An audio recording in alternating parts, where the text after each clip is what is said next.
continuando con el curso Planes y Estrategias para el Manejo de la vía aérea en el paciente COVID, vamos ahora con el tema número 4, secuencia rápida de intubación.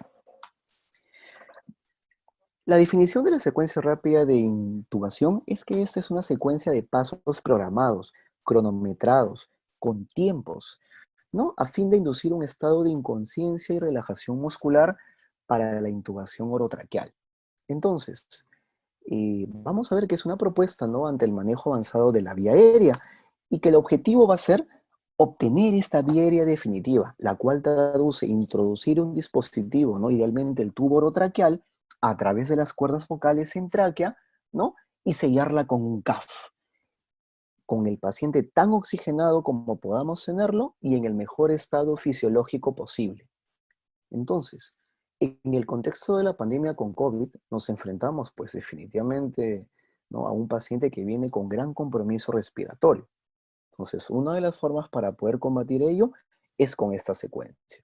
El National Emergency Airway Registry, que es el estudio NEAR, es un multicéntrico con más de 17.500 intubaciones, reportó una tasa de éxito al primer intento de un 85% cuando se utilizó esta secuencia.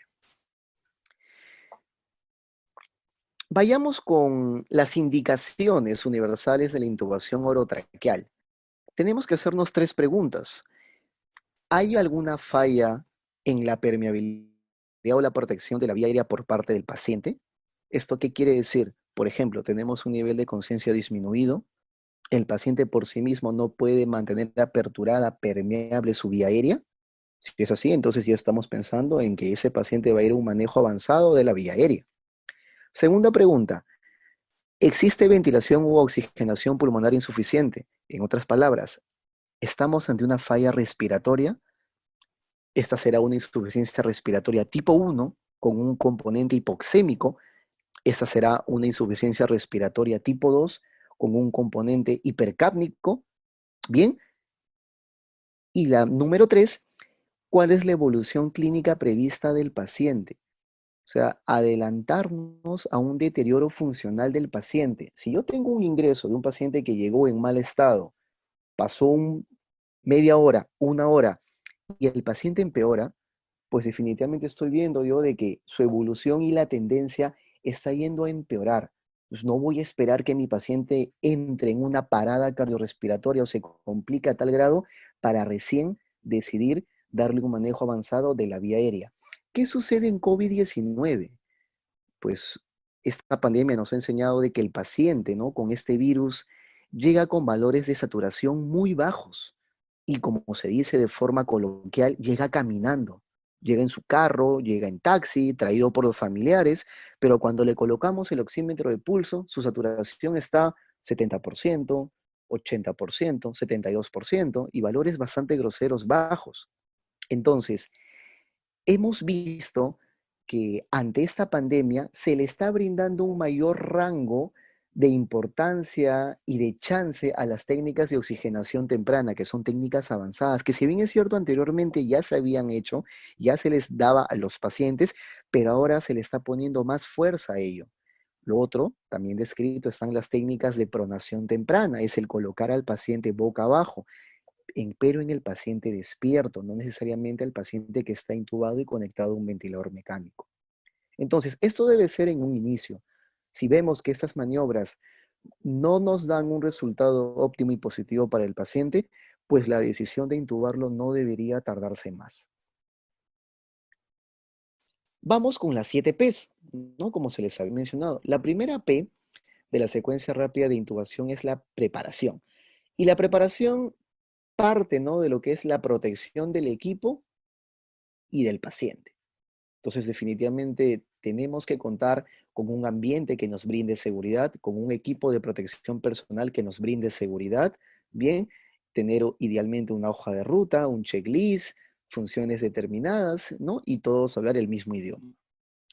Preoxigenación es la segunda P. Vamos a ver que definitivamente la preoxigenación es muy importante porque va a ser justamente el principal problema al cual nos enfrentamos al paciente con COVID-19. La preintubación y su optimización, o sea, la premedicación, ¿cuáles van a ser mis fármacos de elección? ¿no? Para, digamos, yo poder inducir a ese paciente a un plano anestésico en combinación con otros fármacos para poder llevarlo a ese plano, ese estado deseado que me permita a mí como operador, a mí y a mi equipo, el poder brindarle un manejo avanzado de la vía aérea. Y finalmente conseguir el objetivo, el cual es obtener una vía aérea definitiva. Parálisis e inducción. Mucho del concepto de la secuencia rápida de intubación es el de brindar el bloqueante neuromuscular al paciente. De esta forma no me va a combatir y es ideal para disminuir la liberación de aerosoles. Al gestionar, abordar una vía aérea, el personal de salud está en riesgo de poder contagiarse. El manejo de la vía aérea es uno de los procedimientos que libera mayor cantidad de aerosoles. Estamos con la cavidad oral del paciente muy próxima a nosotros. Entonces, definitivamente, con un buen uso de la farmacología, nosotros también podemos cuidarnos. Entonces, idealmente acá, la elección del bloqueante neuromuscular para que nos haga una buena sinergia con los medicamentos inductores, ¿no? Sedantes, hipnóticos, es ideal. El posicionamiento. Para, digamos, yo también poder conseguir esta vía aérea definitiva, tengo que, digamos, adoptar ciertas medidas en cuanto a la posición del paciente. Eso lo vamos a describir en las imágenes, ¿no? Que ya vienen más adelante. La colocación y verificación de la posición del tubo. En esta P, que es la sexta P, ya viene, digamos, en sí la técnica del pasaje y la colocación del tubo. Y muchas veces confundimos, ¿no? Que manejar una vía aérea y darle un manejo más fino, más avanzado, ¿no? Es solamente colocar tubos, ¿no? Colocar dispositivos de plástico en tráquea. Entonces, con esto, ¿no? Con la misma pandemia y con todo ello, estamos aprendiendo, recordando y brindándole la importancia que se merece a todo el manejo integral de lo que es la vía aérea. Antes, en cuanto a la preparación y la protección por parte del equipo de salud, las técnicas en sí, los aspectos técnicos tal cual, y digamos lo posterior que viene al manejo de la vía aérea avanzada. Bien. Y la séptima P, ya justamente la posintubación y el tratamiento posterior, cuando ya el paciente va a ser conectado al ventilador mecánico y todas las medidas, ¿no? Y las programaciones, ¿no? Para que justamente se le pueda brindar una ventilación mecánica protectiva pulmonar. Entonces, vamos a la primera P. Debemos evaluar la dificultad de la intubación. Definitivamente no hay signos predictores que no van a marcar dificultad, y no solamente en el contexto anatómico, sino también en cuanto a las alteraciones fisiológicas. Se había mencionado de que el paciente con COVID-19 viene con gran compromiso respiratorio, y muchas veces inclusive ellos no lo sienten, pero en la oximetría de pulso, en su gasometría, y si digamos hacemos diferentes scores y puntuaciones, bien, vamos a ver que ese paciente pues muy probablemente va a ir a un manejo avanzado de la vía aérea. Debemos establecer un plan si falla la intubación. Si no podemos lograr al primer intento, porque lo ideal acá en COVID-19 es ir al mejor intento, al primer intento, pero si falla, debemos tener un plan B, un plan C, un plan D para poder justamente actuar en ese momento. Ya mi escenario, así digamos yo, esté preparado, ya se puede tornar mucho más crítico de lo que ya se está. Entonces, definitivamente, si no tenemos un segundo plan para poder dar resolución, podríamos encontrar muchos problemas. Debemos tener definitivamente el lugar apropiado para este procedimiento. Se postula, ¿no? Los salones con presión negativa, ¿no? Donde haya justamente un recambio de aire, ¿no? Cada hora. Entonces, es importante también el poder contar con ellos. Si no se cuenta, pues cerrar el ambiente, disminuir el número de las personas, ¿no? Pero definitivamente por un tema de seguridad es lo correcto. Hospitales, por ejemplo, de lo que es salud o algunos centros privados particulares cuentan con estos ambientes. Lo otro es también preparar a mi paciente, que mi paciente tenga un monitoreo multiparámetro, que estén los electrodos bien colocados, las funciones vitales tal cual, ¿no? Y también, digamos, revisar los equipos y todos los dispositivos. Tengo mi laringoscopio funcionante, las pilas, ¿no? Se postula, ¿no? La videolaringoscopía, ¿no? Como dispositivo de elección para poder hacer esos procedimientos de manejo avanzado en la vía en esos pacientes con COVID. Si lo tengo en mi servicio, pues tratar de usarlo. Ahora, no obstante, si yo nunca he usado el videolaringoscopio, pero debido a las recomendaciones se postula que se debe usar en el paciente COVID, pues lanzarse sin tener experiencia a querer intubar con este dispositivo no va a ser tampoco lo mejor. Entonces debemos tener un buen juicio y pensamiento crítico para tomar una decisión correcta y acertada. Se había hablado, ¿no? De aquellos fármacos tienen que estar rotulados, ¿no? Definitivamente, ¿no? Dosis por kilo de peso, tener mis buenas vías periféricas, ¿no? Permeables, seleccionar mis tubos correctos, idealmente 2 o 3 tubos, no más tampoco es para ese paciente, ¿no? Y armar en una mesa de vía aérea, un coche de vía aérea, para que justamente yo pueda tener un acceso fácil y rápido para poder contar con ellos. También los dispositivos facilitadores para la intubación, como las guías Bugis, ¿no? Las guías FROBA y todo justamente lo que nos va a permitir facilitar todo el procedimiento. Entonces, habíamos hablado acerca de los signos predictores de la vía aérea difícil.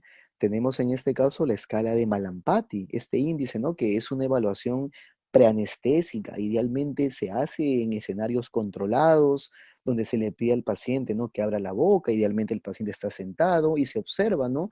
Si se reconocen estructuras y de esta forma se le va brindando una clasificación 1, 2, 3, 4, dependiendo de lo que el operador está viendo y de acuerdo a ello cataloga y clasifica al paciente si es un Malampati 1, un Malampati 2, un Malampati 3 o un Malampati 4. Entonces, si es posible hacerlo en emergencia, se hará, pero si no es posible hacerlo, pues existen también otras formas para poder evaluar, ¿no? Esta dificultad en la vía aérea anatómica. El aspecto externo es importante. Vemos si ese paciente es un paciente, digamos, con algún cuello grueso, un cuello corto, tiene alguna lesión en la región cervical, alguna tumoración, vemos si es edéntulo o no es edéntulo, si cuenta con barba o no, bien, si hay algún aspecto, digamos, que me llame la atención y que me esté indicando y me esté avisando, ¿no? Que puedo yo encontrar cierta dificultad cuando voy a abordar esa vía aérea. La regla 332, ¿no? Donde justamente hay las distancias, ¿no? Interincisivos idealmente, ¿no? Donde pueda, digamos, se le pide al paciente que abra la boca y pueda, digamos, introducir 3 dedos, idealmente los 3 dedos de él, para que los pueda introducir en la boca y ver justamente si la apertura oral es correcta, ¿no? Y lo otro ya están las distancias, ¿no? A nivel de lo que es cuello con el hueso yoides. Entonces, idealmente también es una forma práctica para poder evaluar la dificultad en la vía aérea. ¿Qué tan buena movilidad de cuello hay? ¿No? Nos podemos enfrentar también con pacientes geriátricos o con alguna enfermedad que no nos permita una correcta, buena movilidad de cuello. Entonces nos podríamos también ahí encontrar con muchos problemas, sobre todo cuando estamos abordando en la quinta P, que viene a ser el posicionamiento del paciente. Y por último, como letra O, en esta mnemotecnia marco, bien, cuando hay obstrucción y hay obesidad. Vemos entonces acá a la derecha también una inspección por laringoscopía, que es justamente la clasificación de Cormack. Es ya cuando se está con el laringoscopio de acero inoxidable, haciendo la laringoscopía directa, normal, convencional, o con videolaringoscopía, que es lo que se observa cuando justamente se hace este procedimiento. Si veo las estructuras, será un grado 1, todas ellas, ¿no? Epiglotis por arriba, ¿no? Veo las cuerdas vocales verdaderas, falsas, los cartílagos aritenoides por debajo de derecho e izquierdo, ¿no? Y de acuerdo a ello voy evaluando los grados. Si, digamos, hago una laringoscopía y no tengo una vista tan fina como en el grado 1, pues ya la dificultad irá aumentando, ¿no? Pasará a ser un grado 2, pasará a ser un grado 3, y cuando ya no veo absolutamente nada y es una intubación muy difícil que me va a depender mucha expertise, equipos mucho más avanzados y probablemente combinar técnicas avanzadas de intubación, estaremos ante un grado 4. Vamos con la segunda P, que es la preoxigenación. Se debe establecer un reservorio de oxígeno dentro de los pulmones, ¿no? Y esto, digamos, traduce, ¿no? Que nuestro principal reservorio es la capacidad residual pulmonar, más o menos 30 ml por kilogramo. Entonces, lo que se debe hacer, digamos, es brindar oxígeno, en este caso, ¿no? Con dispositivos de bajo flujo en COVID-19 para, digamos, no aumentar la liberación de los aerosoles, que lo haríamos con dispositivos de alto flujo, ¿no? Idealmente la mascarilla reservorio con válvula de no reinhalación durante un periodo de 3 a 5 minutos, que inclusive es lo que siempre hemos hecho cuando dábamos un manejo avanzado de la vía aérea. Lo que se postula ahora es el darle más importancia a ello, idealmente 5 minutos de preoxigenación. ¿Qué es lo que vamos a hacer con ello? Reemplazar esta mezcla nitrogenada de aire ambiental con oxígeno. Hacemos el proceso de la denitrogenización. ¿Y qué es lo que estamos consiguiendo con ello? Aumentar ese tiempo de apnea para que sea seguro.